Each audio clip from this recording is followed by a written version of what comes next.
Hey guys, Dan Pickar here with Eastmans Bowhunting Journal and Beyond the Grid TV. I'm excited about this video today because I've wanted to do it for a long time. And what I'm going to do today is tune a bow from right out of the box to shooting broadheads perfectly in 30 minutes. So let's not waste any time. We got the Mathews V331 bare bow. We're going to put our components on and then head to the range. You're going to be surprised. Stick with me here. No paper tuning today, but we're going to get this thing shooting perfectly, I promise you. This is a QAD Ultra Rest Integrate. This is built for Mathews. This is a micro adjustable rest. It's very important for the way that we're going to tune this bow. So make sure you get yourself a good quality arrow rest. Do not skimp on this. I love these dropaways. I don't think I would ever want to change if I had anything to say about it because I just love these rests. They're so sleek. These Mathews bows, they have these Picatinny rails basically, and it just clamps to your riser right there. Super sleek and doesn't weigh anything. So I'm going to take this outer plate all the way off because it's just hard for you to see otherwise. We got to loosen this little screw and then on the bow it goes. Okay, got our rest on. We're good. Okay, next we want to put the string loop on because we want to set our knocking point for our arrow. So what I like to do for a string loop, I like this light colored stuff, a little bit of fluorescent, just helps to see that knocking point in low light. I always try to stay away from darker string loops just for that reason. So we're going to tie our clinch knot here. We're going to suck that all the way down. And it can be hard to know how long of a loop that you want. You don't want to cut it too long and have it too long or too short and have it too short. So what I do is I just go and tie it on with the piece of string that I have and kind of tighten it down. And that's going to kind of give me an idea because this is going to stretch quite a bit. So what I'll do is get my scissors. I just cut it right in line with that. Okay. And then I untie it, fray the end a little bit, and burn this. So my length should be good and it's going to stretch too. So if it's a little tight when I start, I'm not going to get too worried about it because it will stretch. It'll work. Okay. So this looks a little short right now. It will stretch a little bit. If I don't like it, if I want a little bit longer one, I can put another one on later, but that will stretch out nice. So what I want to do now is I want to find my knocking point. And what that means is you want your arrow to be nocked and sitting on your bow perpendicular to the string. I like to start with doing it as perfectly perpendicular as possible. Man, over the years, I've learned just to eyeball it and get it pretty darn close. So you can do that. And what I'll do is I'll just kind of get down here. You always want your arrow to be shooting through the center of your rest bolt. That's the exact center part of your bow.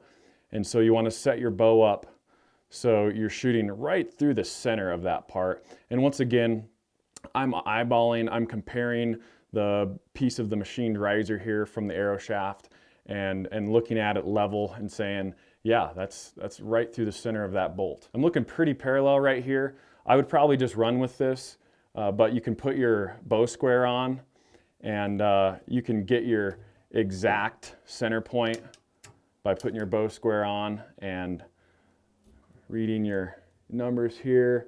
There's the exact center point. And so that's running, it's actually right on, right to the center of your knocking point to there. Yeah, it's right there. So let's put our sight on and then we're gonna throw this thing in the bow press and put our peep in and then we're headed to the range. Okay, we got a sight on, got our rest on. Let's take it out of the vise and we're gonna line up our center shot while we're at it. So what I like to do when I line up center shot, once again, I'm eyeballing it. I've done a lot of these, so I've kind of gotten used to doing it. But what I like to do is I knock an arrow in the resting position And I look straight down the center of this limb pocket bolt, and I'm just looking straight down the riser, right the center of that bolt, right down at my arrow shaft. I want it to come out right down through the center of this 740 Nano dampener. That's just the center of my bow. And so that's kind of what I'm looking for as the starting location to set my center shot in the resting position, is my arrow just passing through the center of my bow. Okay, to set my peep sight, the first thing I want to do is draw my bow back. There usually is a little blue string here to help you indicate that. I took it out earlier. But what I like to do is just knock my arrow and draw my bow. Make sure my grip's good, anchor point's good. I'll close my eyes, I'll anchor, I'll come down and touch the tip of my nose to the string, and then I'll open my eye like I'm aiming, and that's exactly where I want that peep to be. So I can see a couple hairs on the string there. I'm gonna have that marked. Yeah, there's a little hair right there. That's where I'm gonna put my peep in. So into the bow press it goes.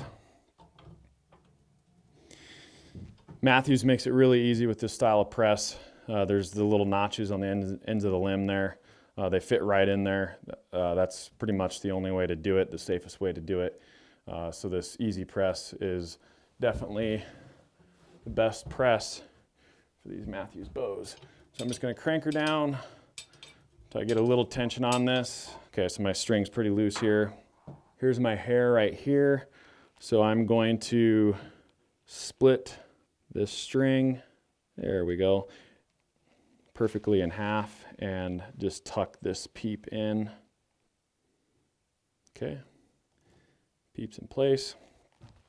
And then I want to go down here to my downward cable, and I need to split that. And there's no string in this. I just kind of mess around with it until I have about half the amount of strands, and I'm not pulling any fibers apart or anything. And then I'm just tucking that string in. So I slowly let my press back down. I'm gonna make sure none of my strings and cables came off anywhere. So this is good here. Okay guys, we have the Ultra Rest Integrate MX installed on the bow via the Picatinny rail. This is a brand new rest. So we got it in the bow press and we just strung it through the downward traveling cable, and that's what's going to activate the fork or the prong of the rest. Now, this rest is activated by tension, and this arrow needs to line up with that hash. This is in the resting position at this point, but for this rest to activate and essentially drop during the shot, it has to be starting from here with those two arrows lining up. So the question is, how do we set the length of the cord on your rest? So this cord can travel through your cable. So you want to go a little bit short, and all we're going to do to set the length, the proper length on this, is draw the bow back. It's that simple. So we knock an arrow, load our arrow, and we're just going to draw this bow, and during the draw cycle, this cord is going to pull through to the point to where this is activated, and it's going to set it to the length that we need. Okay, there we go. We're at full draw. I can see with my eyes that those two lines are matched up. So it's set at the proper length now. So now what I can do is essentially mark this, and then I'll cut the excess off, melt the end, and you're set and ready to go. That's all it takes to set the pull cord on this Integrate MX.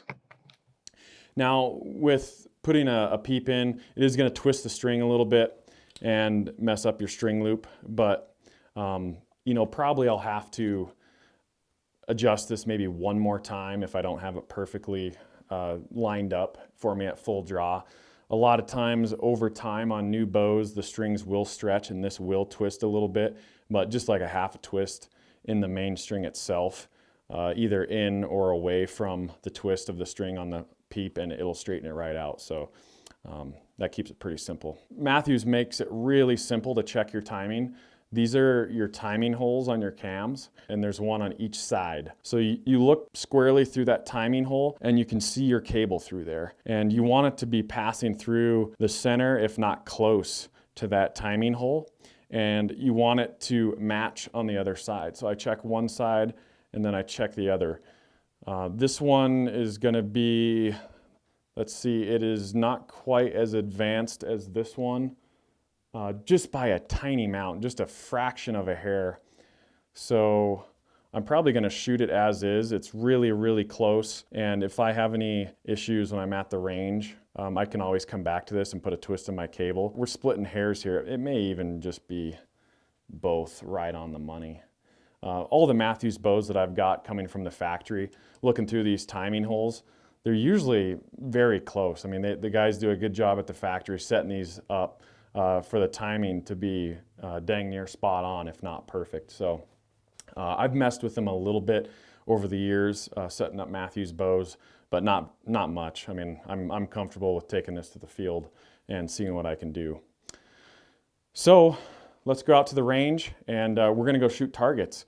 No paper tuning here. That's a wasted step for bow hunting. We're gonna go right to sighting this bow in and then broadhead tuning. That's gonna be the key to this tune today. All right, guys, we're out here at the range now. We just set this bow up. We haven't done anything but put the rest and the sight on and a peep on. Other than that, it's not tuned at all. The first thing we wanna talk about is the arrow, your arrow selection. This is a 70-pound bow, 29-inch draw, so I'm shooting a 350 spine arrow.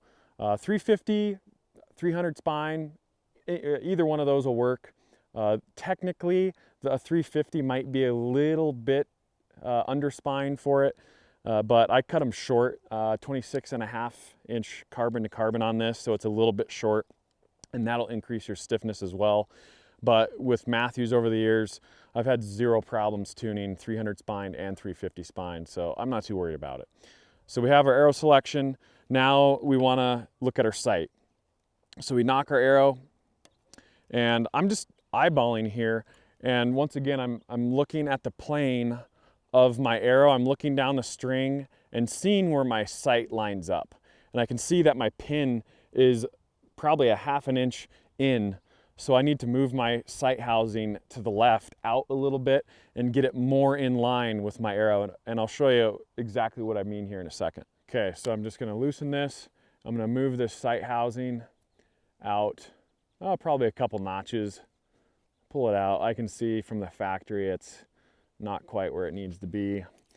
So I'm out 2 notches. Now once again I'm lining up the string to the sight. I'm almost lined up on the same plane. So I'm gonna go another notch, 1.5 notches right there. That's dead center. One more. So I want my pin just to the outside of the same plane as my string and my arrow. Just to the left of it, because with all compound bows, you're always going to have that lateral torque, meaning you have your cable guard, you're going to have side pressure on your bow, and so when you're at full draw, the bow is going to be torqued just a little bit like this. It's going to just be in like this, and that's going to bring your sight, your string, and your arrow all lined up, and that's how you get your left and right sorted out. So I can see by just looking at it, when I line up my string, that my sight, my actual pins are just to the left of the string and the arrow on that plane. Okay, so my sight is ballpark. I have it all the way to the top, which is gonna be at the top of my sight tape, or 20 yards. So I have my sight set all the way to the top. It's probably gonna be pretty close, somewhere right there. Once again, this is our first initial shot, so we're kind of, we're not guessing, but we're gonna get close and make sure that we don't shoot over the target. Once again, we just wanna get this arrow on the target. That's our goal right now. I drew this back. When I set my peep there, the string loop stretched out nicely. That's perfect. For me, that's exactly the length that I like my string loops. I like them shorter than I do long. but there's still enough room there to have flex and give if your hand's tweaking or it's off just a little bit. So that stretched out pretty nice. When it comes down to getting a perfect broadhead tune, your form has to be perfect if you want consistency. So your grip, I hate to even call it a grip because you're not gripping it.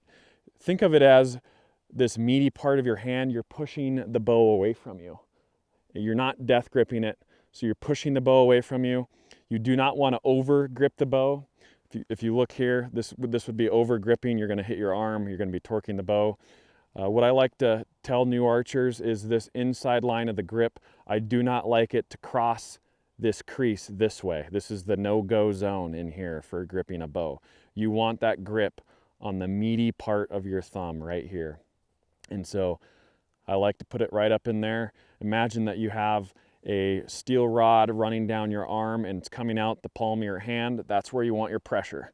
So I got my release knocked, meaty part of my thumb, have the pressure, I'm drawing back, good anchor point right on the corner of my jaw, touching the tip of my nose to the string, and my peep is right there. That's exactly where I want it. I want it dead center. You can see that twist a little bit. We can solve that later when we go back to the bow press. So I'm gonna move up just a little bit, come up with me. Once again, this is the initial shot. I don't want my arrow to go flying. I know it's gonna be close. We're like 6 yards here. So I'm gonna draw back. I'm kind of looking, I mean, you can look down your arrow shaft. It looks pretty good. So I'm gonna kind of aim in the center. Holy smokes. I hit about where I was aiming. So it's pretty close to being right on. So that's like 6 yards. Let's step back to 15 and see where we're at. Okay, we're gonna shoot a couple more just to make sure we're sighted in. We're sighting in with field tips right now. That's what we're doing. We wanna get close as we can to the center when we'll adjust our sight accordingly. Got my trusty matrix target down there. You can see I rotated my modules. I rotated the hexes. So I have a nice fresh hex in the center. So we're a little low. I'm gonna shoot one more. So when it comes to sighting in a bow, you want to move your front sight to the arrow, to where you're shooting. So we're a little low, we're a little right. Hopefully I'll get a similar result here. Same spot. Okay, so I'm gonna drop my sight down a little bit, and then I need to go to the right. So I need to come back to my sight housing here, and I'm just going a whisker to the right. So there, just in a little bit. Tighten that back up and we'll go get our arrows and we're gonna shoot again. This is round 2 of our field tip shooting. See where we're at. We made some sight adjustments. We should be close to center now. That's in the white. One more just for consistency's sake. See how my peep's rotating? I'm just gonna have to deal with that now and kind of twist it, but I'll have to put a twist in the string when I get back to the shop. That won't matter too much right now. Okay, that's in the white too. Okay, so our bow's sighted in, we're 15 yards. We're probably gonna step back to 20 yards and then we're gonna tune the bow. We're gonna shoot broadheads and get this thing tuned perfectly and ready to go bow hunting with. All right guys, we're going right to the broadhead tune. So the first thing I like to do is get myself 4 arrows. I have 2 field tips and I have 2 cut on contact broadheads here. High profile, this is what I'm looking for. I'm looking for a high profile broadhead. I'm looking for something that has a lot of blade, because basically what happens is when it comes to broadhead tuning is your vanes steer your arrow and a big cut on contact broadhead also steers your arrow. And so what happens is if your arrow is leaving your bow knock left, knock right, knock high, or knock low, the broadhead is going to magnify that imperfection. If my arrow leaves the bow knock left and it travels down 20 yards and hits the target, it's gonna hit to the right. And so this big broadhead, the bigger the broadhead you have, the more it's gonna steer to the right, because the knock, the vanes are to the left. And that can be a rest position or it can be a spine issue depending on what the circumstances are. So that's why I have a big cut on contact broadhead, is it magnifies the imperfections in my arrow. So first thing I'm gonna do is shoot 2 cut on contact broadheads and then shoot 2 field tips. Okay, here we go, broadhead, 20 yards. Okay, there's one. I'm 1.5 inches right of center, which isn't bad, but we'll see what this iron will does. But like I said from before, if I'm hitting to the right, it's probably suggesting that I have a little bit knock left coming out of my bow. So now I'm going to shoot my 2 field tips. So this bow is sighted in with field tips, so this should be right on as well. Second field tip. Okay, I can tell my broadheads are hitting a little bit to the right. So I'm gonna go get my arrows and we're gonna make an adjustment. Okay, so this is the fun part here, and this is why we have a micro adjustable rest. So we have broadhead impact to the right. Once again, that suggests that my knock is left as it's exiting the bow. If my arrow was hitting to the left, it would be knock right. If it was hitting low, I'd be knock high. And of course, if it's hitting high, I'd be knock low. So it's telling me the imperfections in my arrow and my tune. So all I have to do is make my rest adjustment and we're on to the next step. Okay, so this is the beauty of a micro adjustable rest. My up and down is good, my left and right has issues. So this screw is going to untighten my prong, and this knob is going to give me the adjustment, the left and right adjustment that I'm going to need. Now, with my broadheads hitting right, that means my arrow is coming off the bow to the left. So the idea here is I want to bring the point of the arrow back to the left. Since my broadheads are hitting right, I want to bring it back to the left. So what I'm going to do is move my rest to the left. And this is a really small amount. We're talking a 64th of an inch. This is just the smallest amount, but it makes a big difference. So we're going to go 1, 2 clicks to the left. And we're going to tighten our prong back up. And with this, that's going to bring the front of our arrow back to the left and hopefully correct our knock left problem. Now, if you have 2 corrections that you need to make, if you're hitting, say, low and to the right, you want to do 1 correction at a time. So I want to get my left and right solved first. And once I get that in line with my field tips, then I'm going to correct my up and down. Luckily, in my case, we just have a left issue, so it's just 1 movement. So we made our adjustments. Let's shoot our broadheads first. Once again, shoot your broadheads first so you don't ruin your arrows. And let's see where we're hitting. That's a bullseye. That's in the white. So what that does is just by that small amount, it's taking that knock left out, and it's basically making your broadheads group with your field tips. That's when you know you have the tune, is when your broadheads group with your field tips. They hit in the same spot. Oop, I hit my other arrow. You don't want to do that. Hopefully I didn't ruin it. That's a good sign though. So there's 2 broadheads, and I fully expect these 2 field tips to hit right in there with them. Yep. And so making that 64th of an inch adjustment, it's not enough to really move the impact of your arrow as a whole. And even if it did, that's when you would move your sight after the fact. But since I only had to do 2 clicks to the left, that's such a small amount that it didn't really affect my point of impact, so I'm not going to have to move my sight. But if it did, after you tune your arrows, after your broadhead tuned, then you would move your sight and bring it back to center.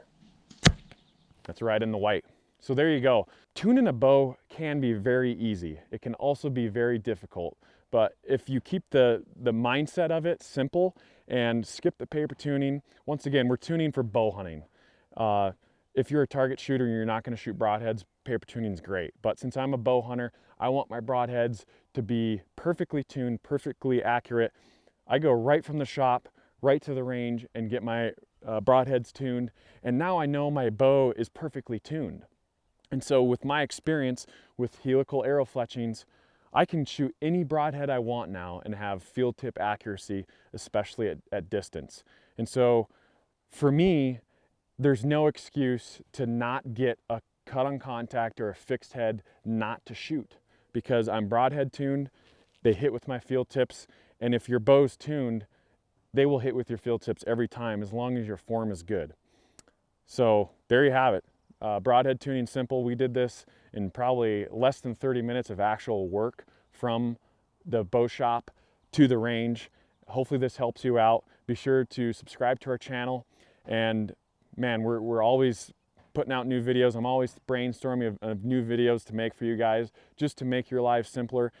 And once again, leave me a comment. If you have any other questions, you can email me anytime, dan.p@eastmans.com.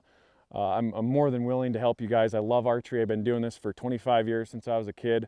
I've learned from my mistakes, and hopefully my mistakes you won't have to make, and you will actually have a simple, pleasurable time tuning your hunting bow.